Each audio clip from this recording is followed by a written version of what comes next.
Hey guys, welcome back with another super simple guitar tutorials. Today I'm going to teach you a very easy song called You Broke Me First by Tate Mcrae, and it's great for beginners. Now for the basics of this song, you need your guitar on standard tuning, and you're going to learn two versions of this song, one of them with capo on the 4th fret and one of them without capo. So put the capo on the 4th fret and let's jump to the lesson.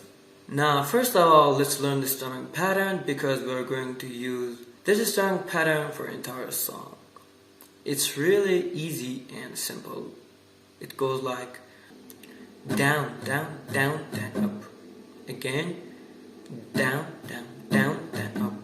Notice this, you're going to play second down a little bit lighter and just focus on the bass strings. So down, down, down, then up.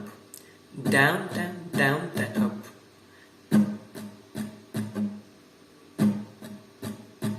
Now let's move on to the main chord progression. We have A minor, we have F, we're going to use easy version of F. We have C,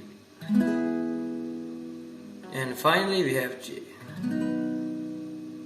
Now we're going to use the strumming pattern once for each chord, so it will like.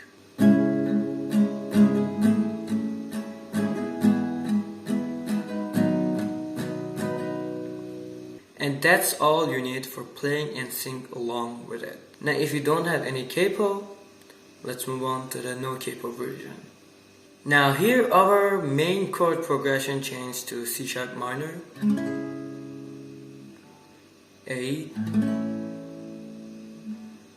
E major, we have pieces 4.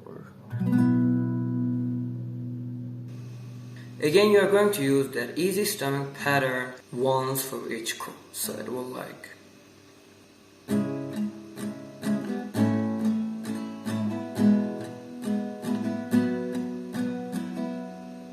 And again, you're going to play this main progression for entire song. That's all you need to learn for this song, so you can sing along with it easily. Please hit the like button and make sure you subscribe to the channel for more super simple guitar tutorials. See you later.